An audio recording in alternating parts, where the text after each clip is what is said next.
जरा आता सभा असल्यासारखं वाटलं नाही तर धरून आणल्यागत बसला सगळे. निवडणुकीची सभा असल्यावर जरा चार्ज असते. आज मानगंगा सहकारी साखर कारखाना बचाव समितीच्या माध्यमातून सांगली, सोलापूर आणि सातारा या 3 जिल्ह्यातील सभासदांचा हा कारखाना, तो कारखाना वाचला पाहिजे, त्याचा लिलाव झाला नाही पाहिजे, यासाठी बचाव समितीच्या माध्यमातून गेल्या 15 दिवसापासून कारखान्याच्या सभासदांना जाग करणं, त्यांच्याशी चर्चा करणं, त्यांच्या कानावरती काय काय घडामोडी झालेल्या आहेत त्या घालणं, हा कार्यक्रम सुरू आहे. आणि मग आज करगणीमध्ये एक सभासदांची सभा घ्यावी, शेतकऱ्यांची सभा घ्यावी अशी मागणी समोर आल्यानंतर सदाभाऊंना मी फोन केला की म्हटलं असा असा विषय आहे. सदाभाऊ म्हणले आपल्या तो आवडीचा विषय आहे, मी कसल्याही परिस्थितीत वेळात वेळ काढून येतो. आणि त्यामुळं आज दिवसभर बिझी शेड्यूल असताना सुद्धा सदाभाऊ आपल्या या सभेला संबोधित करण्यासाठी आलेले आहेत. आपण सर्वजण जोरदार टाळ्या वाजवून माननीय सदाभाऊंचं आपण स्वागत करावं. आता एवढं ते खुलून बोलले नाहीत, परवा गेस्ट हाऊस वरती ते खुलून बोलले होते, आहे नाही. त्यांना बहुतेक सभा असल्यामुळे आज अंदाज झाला नाही. आपल्या बचाव समितीचे अध्यक्ष माननीय तानाजीराव लवटे, या गावचे सरपंच माननीय तात्याशेठ वनमाने, व्यासपीठावरती उपस्थित माननीय विनायकराव पाटील, माननीय ब्रह्मानंद पडळकर, माननीय जयवंत सरगर, माननीय माजी सरपंच तुकाराम जानकर, माननीय महादेवराव पाटील, माननीय या गावचे डेप्युटी सरपंच साहेबराव किनारी, ज्यांनी मार्गदर्शन केलं ते माननीय वसंत हाके, व्यासपीठावरती अनेक मान्यवर आहेत, पोपटराव सरगर आहेत, आपल्या तळाचेवाडीचे सरपंच सागरराव आहेत, गायकवाड मेजर आहेत, मंडले साहेब आहेत, माननीय उपसभापती अशोकराव माळी आहेत.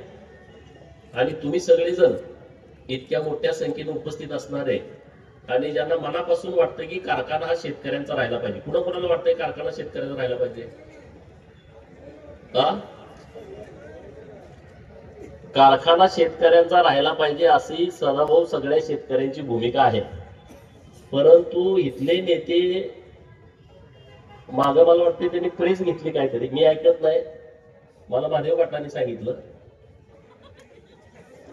मी खरंच कुणाच काय ऐकत, तुम्हाला पण माहित आहे, मी माझं पण भाषण कधी ऐकत नाही. म्हटले की कारखाना मला द्यायचं ठरलंय आणि ते वर ठरलंय, म्हणले कुठं मुंबईत ठरलंय. आणि देवाभाऊंचं बऱ्याच वेळा नाव त्या प्रेसमध्ये घेतलं असं त्यांनी सांगितलं. आणि मी आणि सदाभाऊ देवाभाऊंच्याकडे गेलो मागच्या 2-3 दिवसापूर्वी. आता त्या बाबतीत सदाभाऊ सांगतील की नेमकं काय झालं. अरे देवाभाऊ हा गरिबांचा नेता आहे, तो कारखानदारांचा नेता नाही आहे. देवाभाऊ हा गरिबांना मदत करणारा नेता आहे, कारखानदारांना चोरांना उचलू लागणारा नेता नाही आहे. महाराष्ट्रामध्ये तसं त्यांचं काम कधीच झालेलं नाही. आणि त्यामुळं असल्या चोरांना 200-300 कोटीचा फ्रॉड करण्याच्यासाठी ते कदापि मदत करणार नाही. त्यामुळं तालुक्यातल्या शेतकऱ्यांना आम्हाला हे सांगायचं आहे की माननीय देवाभाऊंचं जे नाव सांगितलं जाते, पेपरला छापून आलं, त्यांनी छोट्या छोट्या मीडियामध्ये आलं, तर ते साफ खोटं आहे. ते ह्या प्रकरणामध्ये अजिबात लक्ष देणार नाही. आणि म्हणून मग काय लोकांना वाटतं की आम्ही राजकारण करतोय, आम्हाला राजकारण करायची गरज काय. राजकारणाचा विषय होता तेव्हा राजकारण झालं. या चौकात आपली सभा झाली होती तेव्हा ती राजकीय सभा होती. आजची सभा राजकीय सभा नाहीये. आजची सभा अशी आहे की महाराष्ट्रामध्ये अनेक कारखाने विकले गेले, तसा आटपाडीचा मानगंगा सहकारी साखर कारखाना विकला जाऊ नये. पण त्याच्याशी आमचा जिव्हाळा का आहे? कारण तिथल्या जमिनी ह्या देशमुखांच्या नाहीत. तिथं ज्या 229 एकर जमिनी दिलेल्या आहेत त्या देशमुखांच्या पाहुण्यांच्या नाहीत. ज्याचं जातं त्याला कळतं. बांध पोखरला म्हणून या महाराष्ट्रामध्ये शेकडो मर्डर झालेले आहेत. बांध फोडला, शेरड रानात गेली म्हणून मारामाऱ्या झालेल्या आहेत, म्हशीनं मका खाल्ली म्हणून मारामाऱ्या झालेल्या आहेत, महिना महिना 2-2 महिने जेलमध्ये. कितीतरी प्रकरण आहेत. आपल्या परिसरात पण अशी प्रकरण आहेत. कुत्रं दारात आलं, कोंबडं दारात आलं म्हणून मारामाऱ्या कितीतरी झाले. तुमच्याकडे मिटवायला आले, आमच्याकडे मिटवायला आले, पोलीस स्टेशनला आहेत. एवढ्या किरकोळ कारणावरती. पण जेव्हा तुम्ही 229 एकर जमीन बिना पैशाची, बिना मोबदला कारखाना काढतो, कारखान्यामध्ये तुम्हाला कामाला घेतो आणि म्हणून जर घेतली असेल तर त्या विषयावरती त्या शेतकऱ्यांच्यासाठी आवाज उठवणं हे गोपीचंद पळकरचं काम आहे आणि ते कर्तव्य आहे. या तालुक्यातल्या, सांगोला तालुक्यातल्या आणि माण तालुक्यातल्या जवळपास 11,500 सभासदांनी, तेव्हा त्यांच्याकडे पैसे नव्हते, तेव्हा कर्ज काढून, सोसायट्या काढून, सावकाराकडून पैसे घेऊन, गळ्यातलं दागिने विकून त्यांनी त्या सभासदाची फी भरलेली आहे. त्या सभासदांच्या आत्मीयतेचा हा विषय आहे आणि म्हणून या कारखान्यावरती आवाज उठवणं ही आमची जबाबदारी आहे असं समजणारे आम्ही कार्यकर्ते आहोत आणि म्हणून आम्ही हा विषय हातामध्ये घेतला. पण कारखान्याच्या बाबतीत आम्ही बोललो नसतो. अगोदर सूतगिरणीचा विषय समोर आला. सूतगिरणीचा विषय माहित आहे ना काय झालाय? बनपुरी गावातील 19 शेतकऱ्यांची ती जमीन, भूमिहीन शेतकऱ्यांना मिळालेली जमीन, ह्या लोकांनी सांगितलं की आता सूतगिरणी काढायची आहे आणि सूतगिरणीला तुमची जमीन आम्हाला पाहिजे. त्या लोकांनी जमीन देऊन टाकली. तुम्हाला सूतगिरणीत कामाला घेतो. सूतगिरणीत मला वाटतं 5,000च्या का 7,000च्या वर पगारच नाही, 10,000 असेल, मला माहित नाही. बांगलाला तिथं 500 रुपये मिळतात, तिथं 300 रुपये मिळतात, 9-10,000 रुपये पगार आहे. त्या लोकांनी जमीन दिली. आता सांगा, सूतगिरणीची जमीन जवळपास 65 एकर जमीन आहे ना, 67 एकर जमीन आहे सूतगिरणीची. आता सूतगिरणी बंद पाडायला कारणीभूत पण अमरशे देशमुख आहे. डाव बघा, 2-4 कोटी रुपये त्या काळात दिले असते, सूतगिरणी चालली असती, पण त्यांना ती विकायची होती आणि विकून स्वतः घ्यायची होती. छोटू पुजारी मान आलो, त्यांना माहित आहे सगळं, कारण तो त्यांचा सहकारी आहे जवळचा, त्यांना सगळं प्रकरण माहित आहे. बँकेला 5-7 कोटी भरले असते तर ते प्रकरण सूतगिरणी लिलावात गेली नसती, परंतु सूतगिरणी लिलावात गेली. कितीला लिलाव काढला बँकेनं?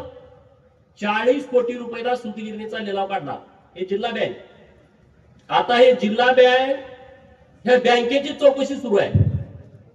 जवळपास 22 मुद्दे असे आहेत की त्यांना दोषी ठरवलंय, परंतु अजून त्याच्यावरती कारवाई झाली नाही.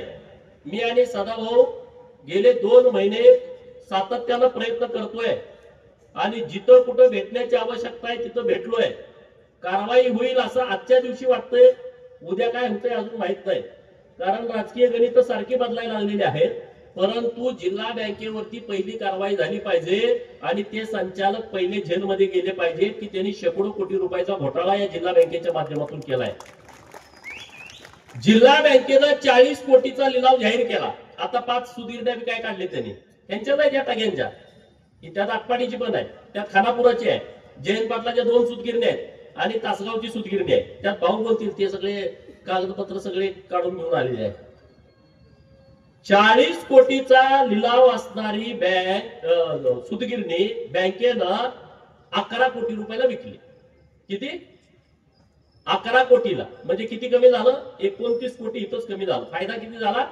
29 कोटीचा फायदा झाला.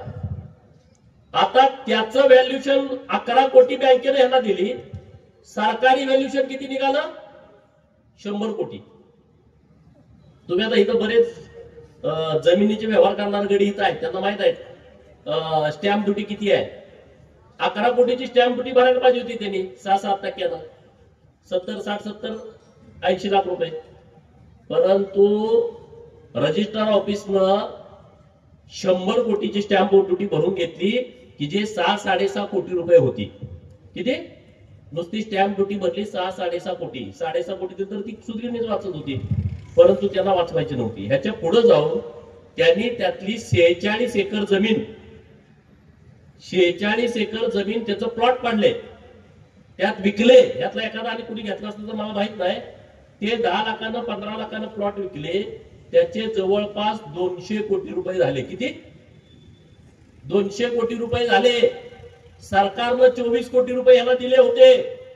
सरकारचे 24 कोटी भरणं अपेक्षित असताना त्यांनी फक्त 200 कोटीतले सरकारला 10 लाख रुपये भरलेले आहेत. किती? 10 लाख रुपये. त्याची सगळी कागदपत्र काढली. तिथं सरकार आयुक्तानं तुमच्यावरती फौजदारी का करण्यात येऊ नये अशा पद्धतीचं सुद्धा नोटीस या सुतगिरणीला काढलं होतं. आणि म्हणून परवा आम्ही भेटलो की या सुतगिरणीची चौकशी व्यवहाराची झाली पाहिजे, तो व्यवहार रद्द झाला पाहिजे आणि त्यांच्यावरती फौजदारी गुन्हे दाखल करून ते सगळे पैसे वसूल केले पाहिजेत अशी मागणी आम्ही परवा केलेली आहे. आणि त्यांनी शब्द दिलाय की आम्ही चौकशी करू आणि त्यांच्यावरती फौजदारी गुन्हे दाखल करू. मी आणि सदाभाऊ तिथे गेलो होतो, स्वतः आम्ही दोघं साक्षीदार आहे. हे प्रकरण सुरू आहे, हे चालणार. आता आम्ही इकडून दोघं गेलो का तिकडून चौघं जाणार आहे, हे आम्हालाही माहित आहे, हे सगळं गणित माहित आहे. परंतु हे एकदा अरे लोकांचं आहे, ही प्रॉपर्टी आमची आहे, सभासदांची प्रॉपर्टी आहे, ही कुणाची स्वतःची खासगी मालमत्ता नाही. तुम्ही तुमचे प्रॉपर्टी विका ना, प्लॉट पाडा ना, काही करा, त्याच्याशी आम्हाला देणं घेणं नाही. परंतु जेव्हा सभासदाची एखादी संस्था असते त्या संस्थेची तुम्ही विक्री करता, त्याचा व्यवहार करता आणि त्याचा धंदा मांडता, हा धंदा बंद झाला पाहिजे यासाठीचा आमचा हा अट्टास आहे. आणि म्हणून जे सहकारी सुतगिरणीचं झालं तेच आता कारखान्याचं होणार आहे. कारखान्याचं ह्याच्यापेक्षा वेगळं काय होणार नाही आहे. कारखान्याचं कर्ज किती आहे? जिल्हा मध्यवर्ती बँकेचं कर्ज आहे 118 कोटी, बँक ऑफ इंडियाचं कर्ज आहे 85 कोटी, धनश्री मंगळवेळा बँकेचं कर्ज आहे 22 कोटी, दत्त कोल्हापूरचं 50 कोटी, तिरुमला दिल्ली 20 कोटी, विठ्ठल पंढरपूर 4 कोटी, कर्मचाऱ्यांचं देणं 11 कोटी, शेतकऱ्यांच्या ऊसाचं बिल देणं 3 कोटी, तोडणी वाहतूकदारांचं 1.5 कोटी, इतर देणी 20 कोटी, एकूण झाले 334 कोटी. आणि 5-25 राहिले असतील आमच्याकडून. कारखाना कितीचा आहे? 50 कोटीचा. कर्ज झाले किती? 350 कोटी. पण हे काय त्यांच्या बाय उतार्यावरती. यात आता इथं चेअरमन बसले बघा, पण पुढे कुठे गेले मला तर दिसले, उभा राहा. त्यांच्या वरती 1 कोटीचं कर्ज आहे. किती? एवढा 10 लाख माझ्याकडून चुकून राहिले. 1 कोटी 10 लाखाचं. तो मिजाजगिरी तिथं बोलतोय मीडियात. अरे तू जहागीरदार आहेस, तू एवढा मोठा पैसेवाला आहेस, तर कशाला देऊन टाक ना, पैसे भरून टाक ना. तुला एवढा रुबाब आहे, तुझं एवढं सगळं मान सन्मान आहे, पैशाचा माज आहे तुला, तुझ्या पाठीमागं सगळ्यांची ताकद आहे, तर देऊन टाक ना लोकांचे पैसे. कशाला ठेवतोय? हा गरीब माणूस आहे, शेतात राबणारा माणूस आहे. त्यांच्या खात्यावरती तुम्ही 1 कोटी 10 लाखाचं कर्ज चढवलंय उतार्यावरती. त्या माणसानं भरायचं कुठलं? लाजा वाटत नाही तुम्हाला? आणि रुबाब करता आणि तुम्ही सांगता की त्यांनी जरा कमी बोललं पाहिजे, परत बोलायला जागा. परत काय बोलायचं? अरे राजकारण गेलं खड्ड्यात, असलं राजकारण आम्हाला गरज नाही. एखादा झडपी सदस्य येईल नाही तर पडल, पंचायत समिती येईल नाही तर पडल, काय त्यात आहे? असलं राजकारण आम्ही करत नाही, तर त्याची आम्हाला गरज पण नाही, त्याची आवश्यकता पण नाही. असलं चाटू राजकारण करायचं. आज शिक्षकांच्या पगारावरती तुम्ही कर्ज काढली, इकडून मेसेज आला पगारांचा भाव ना, फक्त तुमचा पगार आल्यापासून टूप वाचतंय, तेवढंच वाचतंय, परत दुसऱ्या वेळेला एकदा टूप वाचतंय, गेलं. 1 लाख पगार असला 500 रुपये खात्यावर असते. अरे बाबांनो, हे किती गंभीर आहे बघा. गेले 15 वर्षे हे सुरू आहे. जर त्या शिक्षकाचं पोरग पहिलीत असेल बघा आणि त्याच्यावरती कर्ज काढला असेल आणि आता त्याचं ग्रॅज्युएशन झालं, त्याला पैसे नाहीत मिळाले ना, त्याला क्लासला मिळाले ना, त्याला चांगल्या कपड्याला मिळाले. शिक्षकाचा पोरगा म्हणलं राहतय का? ना गाडी ना काही. अख्खी एक पिढी बर्बाद केली शिक्षकांची आणि दुसरी त्यांच्या पोराची. त्यांचं करिअर बर्बाद झालं. ना त्यांची लग्न झाली, ना चांगली स्थळं मिळाली त्यांच्या मुलींना, ना चांगलं शिक्षण मिळालं. पण त्याचं काही देणं घेणं नाही. आणि हे शिक्षक पण काही बोलत नाही. अरे गुलाम बरे, रानात राहणारा मजूर मालक जर त्याला खडसावून बोलला, दुसऱ्या दिवशी त्याची फटफटी घेऊन पळून जातो, कामाला येत नाही. त्याला हुडकायला लागतो माझी फटफटी कुठे गेली, पुढे याला हुडकून आला. ज्याला 300 रुपये 400 रुपये 500 रुपये हजेरी असते तो सुद्धा स्वामीमानी निघतो. ज्याला त्याला वाटतंय माझी बदली, अरे बदली किती जणांची होईल कासेगावला? तिथं जागा असतील तेवढीच होईल ना, 20 जणांची होईल. बाजूला किती 20 जणांची होईल, 40 जणांची होईल ना. 40 जण तयारी ठेवा ना, आणि बाकीचे बंद करा ना.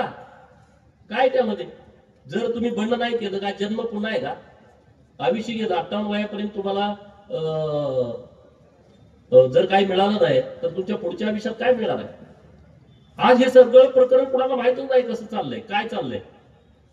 आता एक कारखाना घेणार, तिथलं सगळं प्लॉट पाडणार. आता आमच्या लोकांची जमीन गेली, 1 महिना झाला भाऊ कागदपत्र उडत पोरं तहसील कार्यालयामध्ये, तिकडं रजिस्टर ऑफिसला दस्त, एक पण दस्त सापडत. म्हणजे ह्या जमिनीचा दस्त केलाय का नाही? आज मी तुमच्या समोर बोलत असताना सुद्धा एक पण कागद ऑफिस मध्ये मिळाला नाही. 2 पोरं पूर्ण वेळ त्या कामात आहेत कागद काढायला. 1950चा दस्त सापडतोय, 1960चा दस्त सापडतोय, पण 1985 ला कारखान्याचे दस्त केलेले ते सापडत नाहीत. अजून एक पण 229 एकरापैकी दस्त त्याला सापडले.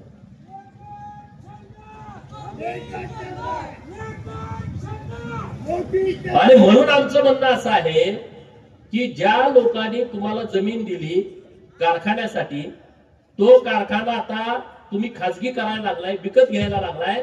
229 एकरापैकी 29 एकर जमीन कारखान्याला पुरेशी आहे.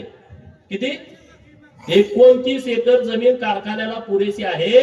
200 एकर जमीन परत त्या शेतकऱ्याला तुम्ही देऊन टाका. तुम्हाला जर खरंच या तालुक्याचं नेतृत्व करायचं असेल, या तालुक्याच्या लोकांचं तुम्हाला कल्याण करायचं आहे, तर तुम्ही त्या 200 एकर आणि त्यांच्याकडे 20 गुंठ जमीन शिल्लक आहे. मी पहिल्यांदाच पुजारवाडीत गेलो, त्यांनी पण मला कधी बोलवलं नव्हतं पलीकडच्या पुजारवाडीमध्ये. तर त्यांनी स्टोरी सांगितली की 20 गुंठ जमीन शिल्लक आहे, त्याच्यावर पण 5 लाख काढले. 1 एकर जमीन शिल्लक आहे, त्याच्यावर 10 लाख काढले. नाही तुम्हाला कामावर काढून टाकतो. कामावर कुठं चुट्या गोळा कराय? आमचं गडी तिथं कुठं आहे? रस झाला का नाही, व्यवस्थित झालाय का नाही, चुया कुठं पडल्या, गाड्या कुठं लागल्या, आमचं काही एमडे आहे का?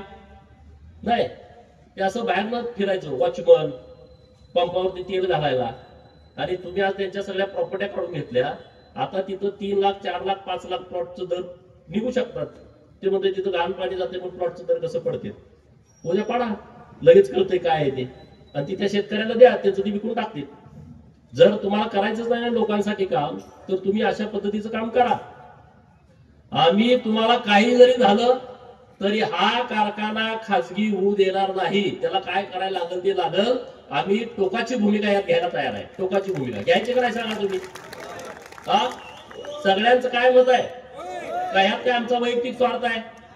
हा, आपण टोकाची भूमिका घेतली पाहिजे ना. तालुक्याची एवढी मोठी संस्था आहे, नाहीतर परत तुम्ही ऊस लावाल, परत तुम्हाला तिथं पाया पडायला जावं लागेल. मी काय सारखा सारखा फोन करत बसणार, कुणाला करणार? एवढा टोकाचं झालंय. त्यामुळे तुम्ही सगळे विचार करा या विषयावर. तुम्ही सभासद असा अगर सभासद नसा, कारखान्याच्या बाबतीमध्ये आपली भूमिका एकदम स्ट्रॉंग असली पाहिजे. वरची तुम्ही चिंता करू नका. देवाभाव चुकीच्या कामाला समर्थन करणार नाही, हा विश्वास मी तुम्हाला देतो. त्यांनी त्या दिवशी स्पष्टपणे सांगितलंय की अशा विषयामध्ये मी पडत नाही. कारण 200-300 कोटीची प्रॉपर्टी असणारा कारखाना त्याला 70-80-100 कोटीत कोण देणार? तसलं कोणी करणार नाही. आणि आता सगळेच असं सावध भूमिकेत आहेत. काय करणार, कसं करणार? आता मार्च तर आहे, मार्च एंड पर्यंत याचा बाजार केला पाहिजे. तिकडं एमडी याचा मोर्चा जयंत पाटील आहे. गणित सगळं समजून घ्या. या जिल्ह्यातले सगळे जे कारखाने विकलेले आहेत त्या कारखान्याचा मोर्चा हा जयंत पाटील आहे. त्याच्याशिवाय कारखाना विकला जात नाही. आता इथं सांगा ना की कुठल्या पार्टीत आहे? बँक कुणाच्या पार्टीत आहे? बँक जयंत पाटील ताब्यात आहे की नाही हे तर तुम्हाला मान्य आहे. आता कारखाना कुणाच्या ताब्यात आहे? किरकोळ माणसाची नावं देऊ नका, पण कुणाच्या ताब्यात आहे हे तुम्हाला माहित आहे. आता कारखाना लिलावात घेणार कोण आहे? तो कुठल्या पार्टीत आहे? त्याची पार्टी कोणाला माहित नाही. तो म्हणतोय मी या पार्टीत, त्याची पार्टी कोणाला माहित नाही. मग बँक कशी काय ह्यांना कारखाना देते? म्हणजे ह्याचा मोरग्या कोण आहे? जयंत पाटील आहे. परवा मी कवटे मकाला गेलो होतो, माझा सत्कार होता. आपला सचिन पण होता किनारी, त्यांचा पण सत्कार होता. आणि तिथं मला ती माहिती घेतली मी. तिथं भाऊ 140 कोटी कर्ज आहे, आपलं 300च्या वर आहे, पण त्या कारखान्याचं 140 कोटी कर्ज आहे. बँकेनं परवानगी दिल्या जागा विक्री करायला. काय रीतसर दर काय काढलाय? 35 लाख रुपये गुंठा. किती? 35 लाख रुपये गुंठा. जागा किती आहे? किती असेल? 280 एकर. महाकाली कारखान्याची जागा किती आहे? 280 एकर. अरे 140 कोटी फेडायला किती एकर काय लागतंय बघा की. तेवढं एकूण ते सभासद ठेवा की. तर नाही, जयंतराव म्हणते बंद पाडा, लिलाव काढा, मी घेणार. तर माझ्या बापानं मदत केली आहे. त्याचं म्हणणं काय? माझ्या बापानं मदत केली आहे. मला ती सगळी लोक परत दुसऱ्या दिवशी आली, मला सांगत होती. मी म्हणलं जयंत पाटलाला कारखाना कशासाठी पाहिजे? तर ते म्हणले प्रॉब्लेम असा आहे, तिथं कारखाना क्षेत्रावरती राजाराम पाटलाचा पुतळा बसवलाय आणि नानासाहेब सगरे साहेबांचा पुतळा आहे. नानासाहेब सगरे साहेबांचा पुतळा हा रस्त्याच्या कडेला आहे, रोडवरनं दिसतोय. आणि राजाराम पाटलाचा पुतळा हा कारखान्याच्या आतमध्ये, ती रोडवरनं दिसत नाही, फक्त कामगारांना दिसतंय. मग जयंत पाटलाला राग काय माहितीये का? माझ्या बापाचा पुतळा आतमध्ये का बसवला? आता मी कारखानाच विकत घेणार. आपल्या बापाचा पुतळा कुठं आहे का? थडग बिडग आहे का? हा, आपलं थडग कुठं पूर्वी बांधते, आता कोण कोण सांगते ती बांधू नका, सगळ्यांनी काढून नेऊन वड्यात टाकून टाकलं. मग मी त्या सभासदांना म्हटलं, त्या नेत्यांना म्हटलं, आता कारखान्याची निवडणूक लागली आहे, जाहीरनामा काढा आणि जाहीरनाम्यामध्ये तुमचे सगळे मुद्दे टाका. त्यात एक मुद्दा असा टाका, आमची सत्ता आली तर राजाराम पाटलाचा पुतळा काढून आम्ही नदीत फेकून देणार. लिहून टाका डायरेक्ट त्यामध्ये. जर त्या पुतळ्यामुळं जर ह्याला एवढा राग येत असेल की मी अख्खा कारखाना विकत घेणार पैशाच्या मस्तीवरती, पैशाच्या जोरावरती, तर तो पुतळाच काढून आम्ही नदीत फेकून देतो की तुम्ही आम्हाला सत्ता द्या. लोक देतील का नाही? हा, आता जतचा कारखाना तिकडे प्रचार काय करतो, गोपीचंद तिकडे उभा राहायचं नाही, बाहेर ना आलाय. आता ह्यानं कारखाना घेतलाय जतचा, तिकडं संभाजी अप्पाचा कारखाना, तिकडं मिरजचा आडतचा कारखाना. आता इथलं घेता येतं तर इतर लोकांना द्यायचं हे प्रकरण सुरू आहे. हे नीट विषय समजून घ्या व्यवस्थितपणे आणि ह्याच्या विरोधात उठाव करा. अण्णासाहेब डांगे साहेबांचा कारखाना, आता सदाभाऊ साहेब त्याचं आता भाषण तुम्ही ऐका व्यवस्थितपणे. काल मला हे पत्र दिल्यानंतर, व्हायरल झाल्यानंतर मला अहिल्यानगर जिल्ह्यातल्या एका सहकार्याचा फोन आला आणि त्यानं सांगितलं की 54 कारखाने महाराष्ट्रातले विकलेले आहेत आणि त्याची याचिका आम्ही संभाजीनगरच्या उच्च न्यायालयामध्ये खंडपीठात दाखल केलेली आहे. तुमची सदाभाऊची आम्हाला मदत पाहिजे. मी म्हणलं तुम्ही सोमवारी मुंबईला या. असं एक नाही, 54 कारखाने राज्यातले विकलेले आहेत कमी दरामध्ये. आता बाकीचं काय झालंय ते होऊ द्या, पण हा आटपाडीचा कारखाना आपल्याला विकू द्यायचा नाही. चालवायचा असेल तर तो सभासदांनी चालवायचा. त्याची व्यवस्था कशी करायची तुम्हाला जमत नसलं तर द्या. सभासद काय करायचं, कसं करायचं आम्ही यंत्रणा उभा करू. सदाभाऊ मी यंत्रणा उभा करतो. जर तुम्हाला सभासदाचा कारखाना चालवायचा होत नसेल, तुम्ही सांगा, आम्हाला चालवा, आम्हाला करार करून द्या. आम्ही तो कारखाना चालवतो आणि व्यवस्थितपणे चालवतो आणि तो सभासदांचा राहील असा चालवतो. तो आम्हाला नको आहे अजिबात. म्हणजे हे कधी शेवटचा पाहिजे. तुम्ही चालवा सभासदांचा म्हणून, आम्हाला त्यात अजिबात इंटरेस्ट नाही. तुम्ही चालवा पण तो सभासदांचा असला पाहिजे. एवढे वर्ष चालवताय ना तुम्ही, आता आणखी चालवा, कुठल्याही पार्टीने चालवू द्या, आम्हाला त्यावर दुमत नाही. ते म्हणते गोपीचंद पडळकरला कारखाना बंद पाडायचा आहे. बरं आता मला कारखाना बंद पाडायचा आहे, मग आता एवढे दिवस बंद पाडायचे कुणी पाडला? किती वर्ष झाली? 2017 पासून आता 2025 आहे, 8 वर्ष झाली. आम्ही कधी कारखान्याचं नाव पण काढलं नाही. मागे एकदा आम्ही निवडणूक लावली होती कारखान्याची, सगळे पळवले. आम्हाला माहिती निवडून येत नाही, पण ताणायला काय अडचण आहे? एक जरी फॉर्म भरला तर सगळ्यांना पळायला लागतं. तेव्हा तर सगळ्यांनी फॉर्म भरून पॅनेल लावलं होतं. एवढ्या मोठ्या सभासद जरा कमी होते. सुतगिरणीची पण एकदा आम्ही निवडणूक लावली होती. धुळाला देवळकर एकदा बिनविरोध सुतगिरणीचे डायरेक्टर झाले होते. आम्ही सारखे प्रयोग करतोय पण त्यात काही यश येत नव्हतं. त्यामुळं कारखान्याच्या बाबतीमध्ये तुम्ही आणि आम्ही सगळ्यांनी सजग राहिलं पाहिजे. सगळ्या पार्टीतल्या लोकांना पण माझं आव्हान आहे, जे विरोध पार्टीमध्ये सामान्य लोक आहेत त्यांनाही आमचं आव्हान आहे की तुम्ही आमच्या सोबत या विषयामध्ये. आम्ही तालुक्याच्या हिताचं आणि शेतकऱ्यांच्या हिताची भूमिका घेतोय. वैयक्तिक आमची कुठली भूमिका नाही. वैयक्तिक आम्हाला यामध्ये काही करायचं नाही. आणि त्यामुळं या भूमिकेच्या सोबत तालुक्यातल्या सगळ्या शेतकऱ्यांनी यायला पाहिजे, ताकदीने यायला पाहिजे. सभासद तर येतील, पण सभासद नसलेल्या शेतकऱ्यांनी सुद्धा आमच्या सोबत यावं असं आवाहन मी करगणीमधून या तालुक्यातल्या आणि सांगोला आणि मान तालुक्यातल्या सगळ्या सभासद लोकांना करतोय.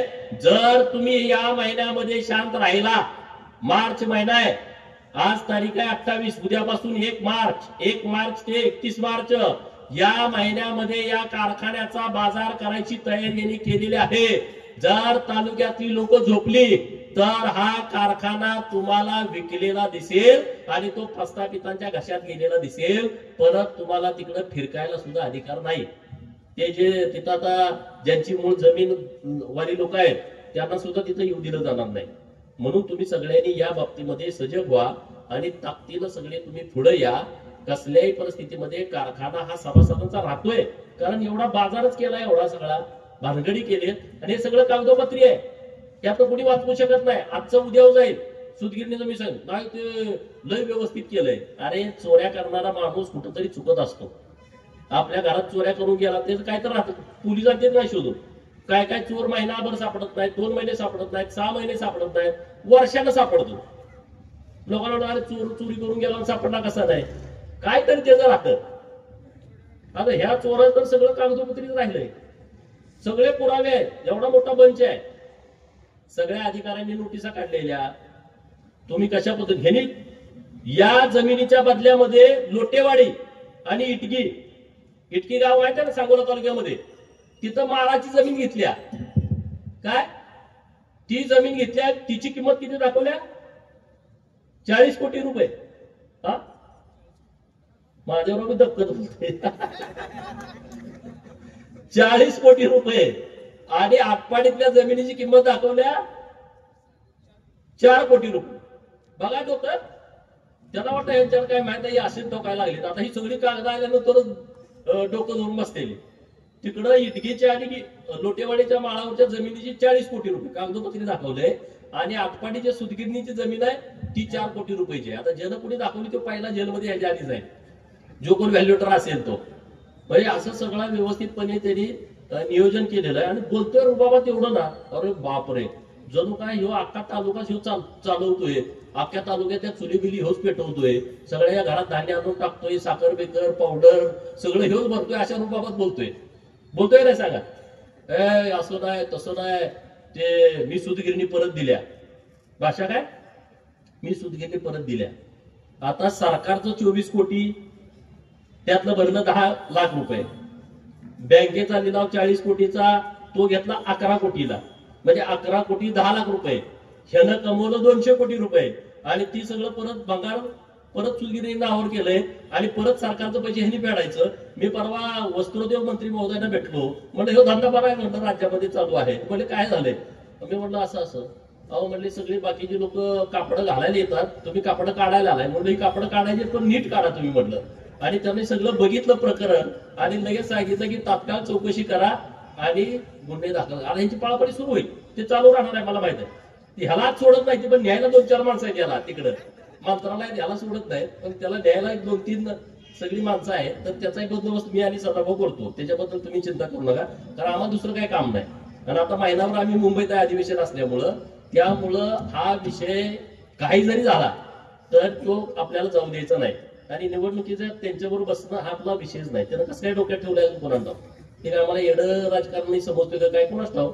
आम्हाला त्यांच्याशी बसवायचंय, बोलायचंय, जायला. हा रात्रीचा तू येऊ शकतो चोरून, पण दिवसा तुझ्या बरोबर काय बसू शकत नाही कोणी, कारण रात्री चोरून भेटायची त्याला सवय आहे. आणि त्यामुळे तू तसला काही विषय होणार नाही. तुला काय कुठं पॅनेल लावाय तिथं लाव, कोणाबरोबर लावाय तिथं लाव. आमची सक्षम आहे पार्टी, उलट आमची माती झाली या नादाला लागून, बरोबर की नाही. आपण चांगल्या पूर्ण ताकदीने आपण लढवू, पॅनेल लावू, जिल्हा परिषद पंचायत समिती. आपल्याकडे आता गडी एवढं मजबूत आहेत, काही चिंता करू नका. आणि तालुक्यातल्या लोकांना माहित आहे आम्ही काय काम केलंय. 4 वर्ष मी आमदार होतो विधान परिषदेचा, आज 50 लाखाचं हेच काम आहे बघा समोर तुमच्या. प्रत्येक गावात मी काम दाखवू शकतो, प्रत्येक गावात. त्या गावात किमान 12 ते 13 सभामंडप दिले असतील. किती दिलेत बाळासाहेब? 10 सभामंडप नुसत्या कर्जनी दिलेत. 1990 पासून जे जे आमदार होते त्यांची यादी करून बघा, त्यांनी 10 दिलेत का बघा. मी राजकारण सोडून देतो. या नुसत्या करगणी गावामध्ये प्रत्येक गावात आम्ही काम दिले. प्रत्येक गावात महाराष्ट्रभर पण दिले आम्ही काम. सदाभाऊ मी पोरईचे मला एकदा 10 कोटी रुपये नगर विकासाचा निधी मिळाला. अख्ख्या महाराष्ट्रामध्ये पुण्यश्लोक अहिल्या देवीच्या स्मारकाला मी निधी दिला होता. मुंबईमध्ये मारतूरला तुम्ही मंदिर बघताय मायका देवीचं, मागे 1 कोटी रुपये दिलेत, आता 5 कोटी रुपये दिले. 5 कोटी रुपये आता दिलेत. अरे म्हटलं एकच जागा आहे, शिवा मुडेनं अर्जुन मुडेनं सांभाळून ठेवल्या, लोक रोज घुसायला लागलेत, तर आता 5 कोटी रुपये दिलेत. अख्खं 1-2 एकर जागा तुमच्या ताब्यात राहील मुंबईमध्ये, अशी व्यवस्था केली आहे. आम्ही विधायक काम करतो. आम्हाला राजकारण हे विधायक कामासाठी करायचं आहे. पैसे आल्यानंतर कपडे वगैरे माणूस चांगली घालू शकतो, गाडी बिडी, पण पैसे आल्यानंतर अक्कल बुद्धी आणि नियत बदलते असं अजिबात होत नाही. असा काही खानापूर आटपाडीतल्या लोकांचा गैरसमज आहे की पैसे जास्त असल्यानंतर अक्कल आणि बुद्धी आणि नियतीमध्ये फरक पडतो. असं काही होत नसतं. कपडे बिपडे चांगले येतील, बंगला येईल, गाडी येईल, सगळं गॉगल बिगल भारी येईल, पण तुमच्या बुद्धीत नियतीमध्ये अजिबात फरक पडत नाही. तुमची नियत जी काल होती ती आज आहे, ती उद्या आहे. काय काय जणांना नशीब चांगलं असतं, प्रोटेक्शन मिळत राहतं. पण एक दिवस नीतीचा काळ आहे, प्रोटेक्शन निघालं ना कातडं पण अंगावर राहत नाही, ते जातच. आणि ते आज ना उद्या जाणार आहे. वेळेची वाट बघा. जे कारनामे सुरू आहे, जे कारनामे झालेत गेल्या अनेक वर्षांपासून,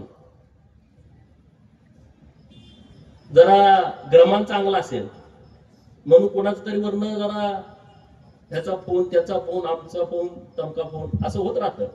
तरी जास्त दिवस टिकत नसतं. गरिबांना त्रास देणं, राजकारणाचा गैरवापर करणं, पोलीस प्रशासनाचा गैरवापर करणं, तहसीलदार कार्यालयाचा गैरवापर करणं, ह्या गोष्टी जास्त काळ टिकत नाहीत. आणि त्याचा प्रत्यय तुम्हाला येईल. मी करगणित बोलतोय. आणि काही दिवसांत तुम्ही सांगा हे प्रकरण मी तुम्ही कुठं काही जात नाही. जतला गेलो म्हणजे काय लई लांब गेलो अशातला भाग नाही. जत फार जवळ आहे. आणि त्यामुळे तुम्ही या सगळ्या विषयामध्ये जरा द्वेषानं या विषयात या. तर चाललंय त्यांचं चालू द्या. तानाजी लोक अध्यक्ष झालाय, आम्हाला काय करायचं. वसंत हाके स्टेजवरती आले, ते बोलतील आम्हाला काय करायचं. महादेव पाटील कागद काढतोय, जाऊ द्या एकट्यानं. महादेव पाटील कागद काढतो हे बी कळू द्या तालुक्याला म्हणून बोललो. आणि त्यामुळं हे काय एका दोघाचा चौघाचा विषय नाही आहे. हा विषय तालुक्याच्या अस्मितेचा विषय आहे. ही अस्मिता आहे. मता दिवशीची अस्मिता असते, मग कारखाना ही अस्मिता नाही का तालुक्याची? ही तालुक्याची अस्मिता आहे ना कारखाना. आणि तो आमच्या बाप जाद्याच्या रानामध्ये उभा राहिलाय म्हणून आम्हाला राग येतोय. तळपायाची आग मस्तकात जाते. मी तिथं गेलो होतो परवा, तेव्हा त्या मुली रडत होत्या, तिथल्या महिला रडत होत्या की आमची जमीन आमच्या घरच्या लोकांनी दिलेली आहे, आम्हाला आता जनावर फिरवायला सुद्धा जागा नाही. त्यांच्यासाठी आपल्याला लढणं गरजेचं आहे आणि त्यांच्यासाठी काम करायचं आहे, सभासदांसाठी काम करायचं आहे. आणि हा कारखान्याचा बिझनेस न होता तो कारखाना लोकांचा राहायला पाहिजे, यासाठी आपल्याला काम करायचं आहे. आणि ते आपण निश्चितपणे यशस्वी करू. काय पण करू दे. आता हे सगळे एक म्हणून काय काय भानगडी करणार, मला काय करतोय बघू. जर काय नाही जमलं तर जिल्हा बँक तर तिथं जाऊन ठोकून टाकू, सगळं आउट करून टाकू. काय तर करू गडबड. काय सुद्धा मागे पुढे बघायचं नाही. 4-8 दिवस जेलमध्ये राहायला लागलं तर चालेल, पण या विषयामध्ये आक्रमक म्हणजे आक्रमक, त्यात आपण माग घ्यायचं नाही. माझ्यानंतर सदाभाऊ बोलतील.